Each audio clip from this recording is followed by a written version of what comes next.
অধ্যায়ের সংক্ষিপ্ত করে বিশ্লেষণের আজকের দ্বিতীয় পার্ট। তো এখানে আজকে আলোচনা হবে এর পরবর্তী জায়গা থেকে, অর্থাৎ নমুনা পরিমাপের পরিমাণের উপর ভিত্তি করে গুণগত বিশ্লেষণ হচ্ছে 3 প্রকার। এটার একদম সামারাইজ করে লেখা।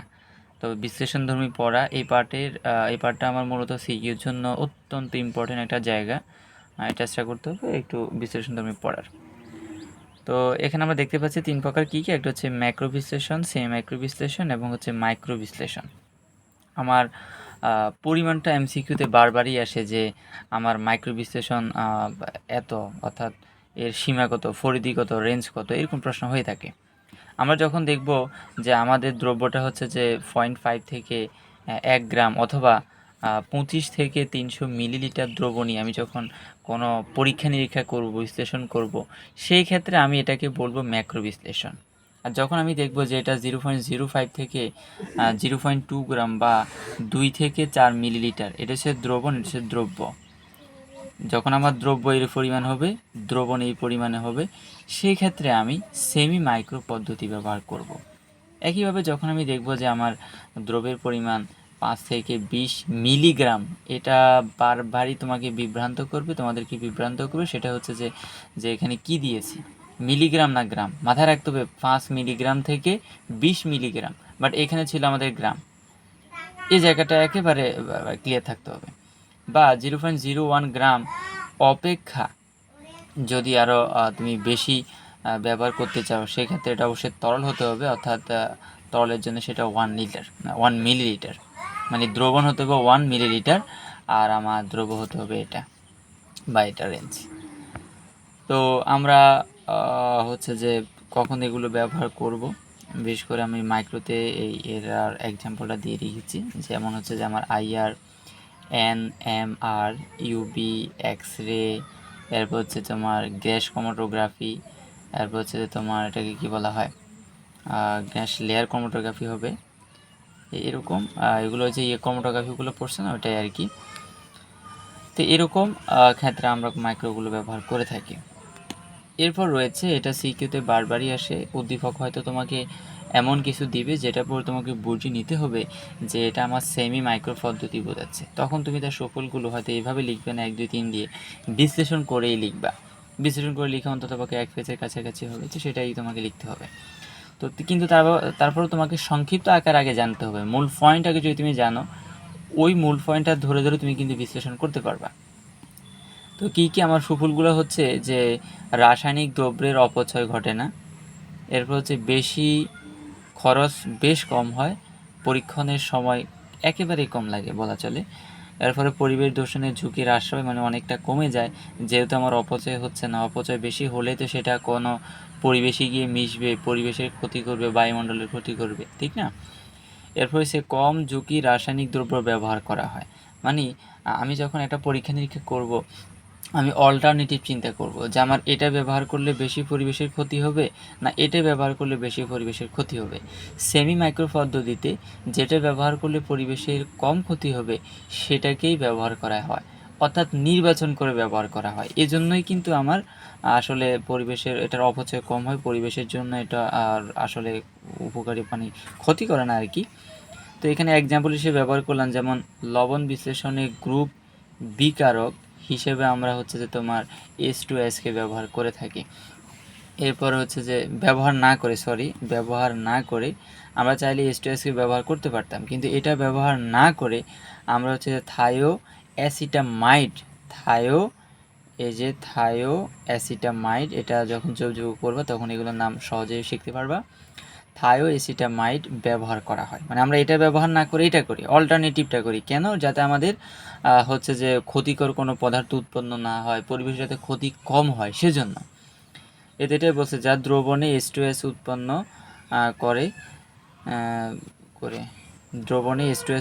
করে যা দ্রবণে ধাতুর সালফাইড অধক্ষিপ্ত করে। তো সালফাইড যদি আমার অধক্ষিপ্ত করে, নিঃসন্দেহে সালফাইড যদি অধক্ষিপ্ত হয় সে অ্যাসিড বৃষ্টি ঘটাবে, সে কোনো একটা বা অন্য একটা অধাতুর সাথে মিশে গিয়ে পরিবেশের কোনো একটা স্থায়ী বস্তু তৈরি করে ফেলবে, যেটা আমার হচ্ছে যে যারা জলাশয়ে বসবাস করতেছে তার জন্য ক্ষতিকর বটে। তো এই জন্যই আমরা সাধারণত এই যে আমি একটা এক্সাম্পল এখানে একটা এক্সাম্পল যেমন হচ্ছে যে আমি এটা কি বলে যে H2S ব্যবহার না করে আমি থায়োএসিটামাইড ব্যবহার করতেছি কেন, যাতে আমার পরিবেশের দূষণ কমে, আমার যাতে হচ্ছে যে কপার সালফাইড বলি বা কপার সালফাইড বলতে ধাতু সালফাইডই বলা যায়, যাতে আমার ধাতু সালফাইডটা তৈরি না হয়। ঠিক আছে, এখানে একদম আমার বিক্রিয়া দিয়ে বোঝানো হয়েছে। যেমন আমি যদি এখানে যদি দেখি যে আমার থায়োএসিটামাইডের সাথে আমার পানির সাথে মিশলে এটা কি তৈরি করে। আবার একইভাবে আমি যে এই ধাতুর সাথে যখন কোনো ধাতুর সাথে কিন্তু H2S খুব সহজে বিক্রিয়া করে ফেলে, করে সে হচ্ছে যে একটা ধাতু সালফাইড আসলে তৈরি করে ফেলে, সেটা কিন্তু পরিবেশের জন্য ক্ষতিকর বটে। যাক, এখানে আরও এটা লিখেছে কি না লিখি নেই, তবে এখানে আমার আরেকটা পরামর্শ হচ্ছে অবশ্যই ম্যাক্রোর সাথে তোমার বইতে সুন্দর করে দেওয়া আছে ম্যাক্রোর সাথে সেমি মাইক্রো এটার পার্থক্য, বা হচ্ছে সেমি মাইক্রোর সাথে মাইক্রোর পার্থক্য, অর্থাৎ একটার সাথে আরেকটার পার্থক্য কি, পার্থক্য অলরেডি এখানেও দেখতে পাচ্ছ। এই যে কত পরিমাপের রেঞ্জের উপর ভিত্তি করে পার্থক্য, কাকে বলে উপর ভিত্তি করে পার্থক্য, এরপরে কোনটা পরিবেশের জন্য বেশি উপকারী বা ক্ষতিকর এটার উপর ভিত্তি করে পার্থক্য, এক্সাম্পলগুলো পার্থক্য। এবার নিজেকে পার্থক্য তৈরি করে নিতে হবে, যদি না থাকে আশা করি রয়েছে, এগুলো পার্থক্য করে অবশ্যই লিখে ফেলবা। মাথায় রাখবা, হয়তো ভিডিওটা খুবই কম সময়ের মনে হতে পারে, কিন্তু এটা তৈরি করতে অনেক সময় যেভাবে আমার লাগছে, তোমার নিঃসন্দেহে তুমি যখন করবা দেখবা বিপুল সময় লাগতেছে, এবং একইভাবে তোমার এটা কিন্তু নোট করা তো বেশ ভালো সময় নেবে। তো চেষ্টা করবে, এগুলো সময় তো অবশ্যই দিতেই হবে, কারণ যেহেতু বুঝতে পারতেছো পুরো অধ্যায়ের আমি 2টা সামারাইজ করেছি, সেই ক্ষেত্রে অবশ্য সময় বেশি দেওয়ার আসলে এখন কোনো অবস্থা নেই। চেষ্টা করতে হবে নোটগুলো করে একটু পড়ে ফেলার, আর আমি এখন মনে করি এটা নোট করে এখন পড়ে ফেলতে সময় বেশি লাগবে না আসলে। এরপরে আমরা আলোচনা করব বিভিন্ন প্রকার দ্রবণ নিয়ে। মোলার দ্রবণটা কি? নির্দিষ্ট তাপমাত্রায় দ্রবণের প্রতি লিটার আয়তনের মধ্যে কোনো পদার্থের, এটা আর একটা জায়গায় ভালো লিখেছি মেবি, অবশ্য সেখানে কাটাছেঁড়া রয়েছে, যাক সেখানে একটা জিনিস দেখাবো না।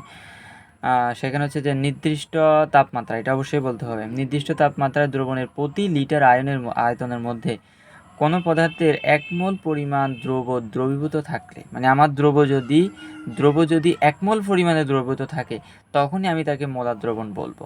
তাহলে মোলারিটি কি? মোলারিটি হচ্ছে নির্দিষ্ট তাপমাত্রায় দ্রবণের প্রতি লিটার আয়তনে দ্রবীভূত যে মোল সংখ্যা। যদি আমার 1 লিটার দ্রবণের মধ্যে যদি 2 মোল দ্রব্য থাকে, তাহলে আমি তাকে বলবো 2 মোল, অর্থাৎ 2 মোলারিটি। যদি 1 মোল থাকে তাহলে 1 মোলারিটি। ঠিক আছে, এরপর হচ্ছে মোলাল দ্রবণ, নট মোলার, ভালো করে খেয়াল করবা, মোলাল দ্রবণ হচ্ছে আমার 1 কেজি দ্রাবকের মধ্যে 1 মোল, প্রশ্নটা ভালো করে খেয়াল করো, মানে আমি যেটা লিখেছি যে আমি দেখো এখানে নির্দিষ্ট তাপমাত্রা বলি নাই, এখানে আমি আবার প্রতি লিটার দ্রবণ বলি নাই, আমি বলছি 1 লিটার দ্রাবক। তাহলে এই জায়গাগুলো কিন্তু খেয়াল করতে হবে। 1 লিটার দ্রাবকের মধ্যে 1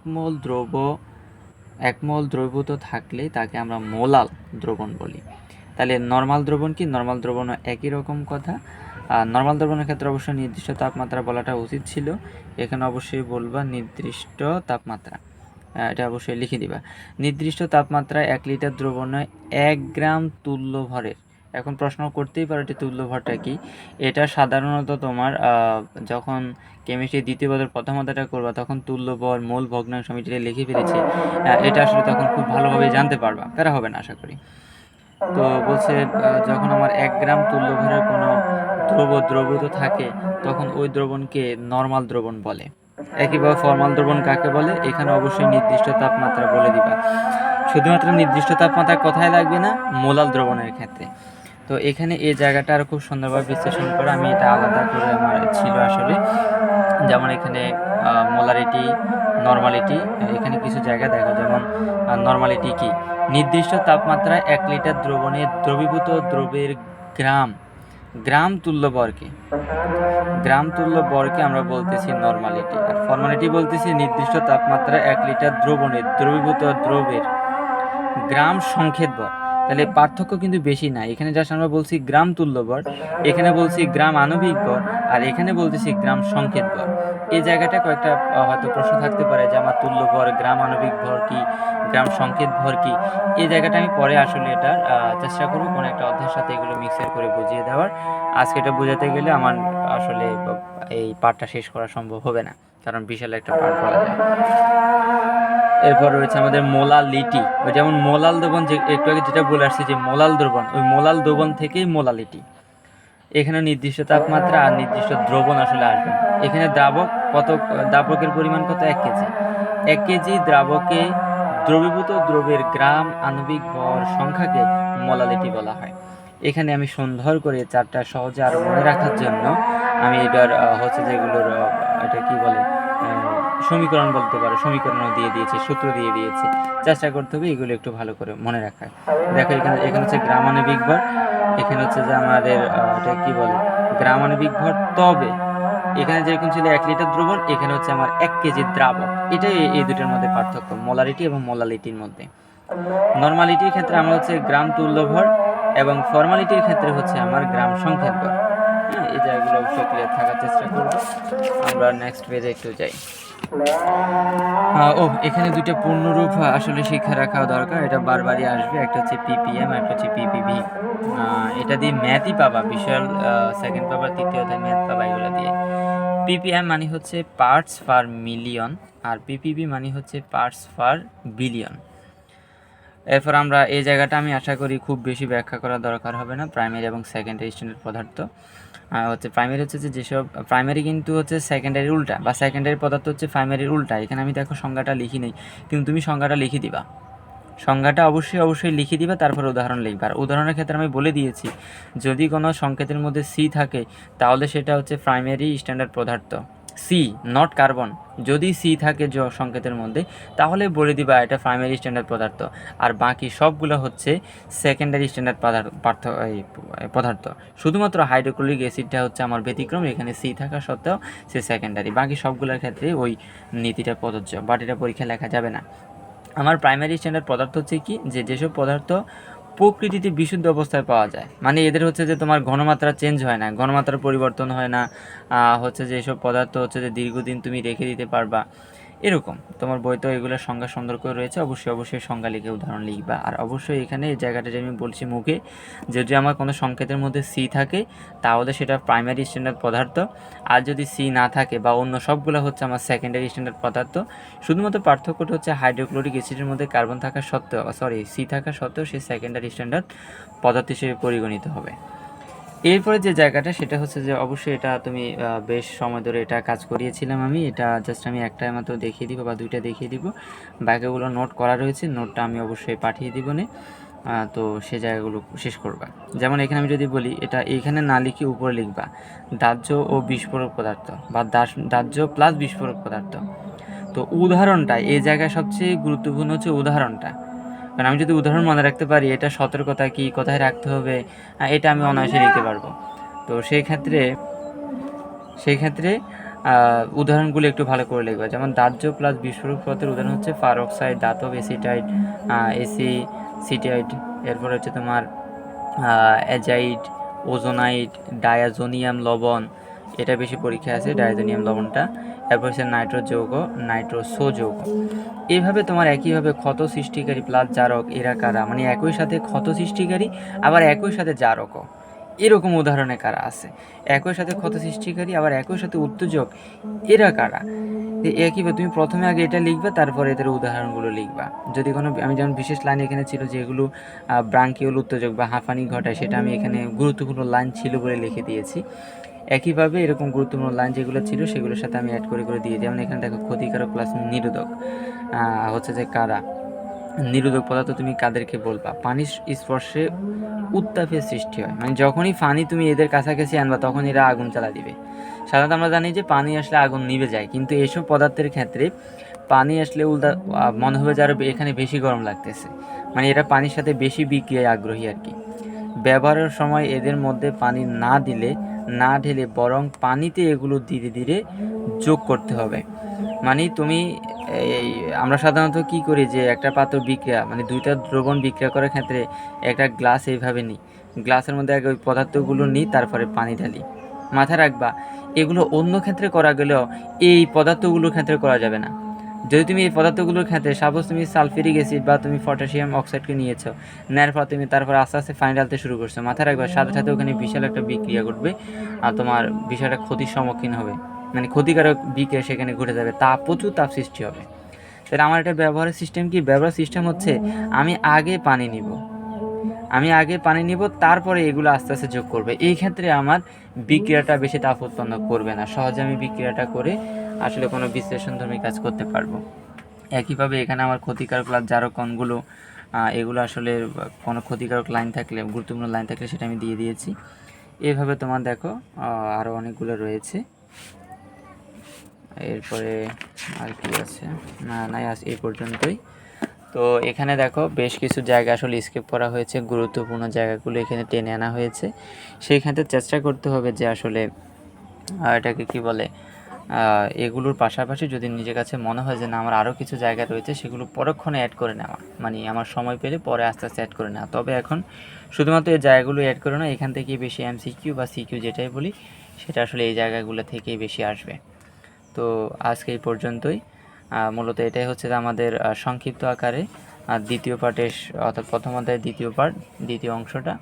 চেষ্টা করতে হবে দুইটা পার্টে একটু ভালো করে নোট করে ফেলার। মোটামুটি এখানে কম লেখা মনে হলো, কম না, এটা ছোট ছোট করে লেখছি আমি, এই জন্য কম মনে হতে পারে, কিন্তু বিশাল এখানে পার্ট, এবং একই সাথে বইও সংশ্লিষ্ট অংশটা বিশাল, সেই ক্ষেত্রে ওটাকে অ্যাড করে কাজ করতে হবে। তো আজকে এই পর্যন্তই। প্রথম অধ্যায়টা একটু ভালোভাবে কাজ করে নিবা।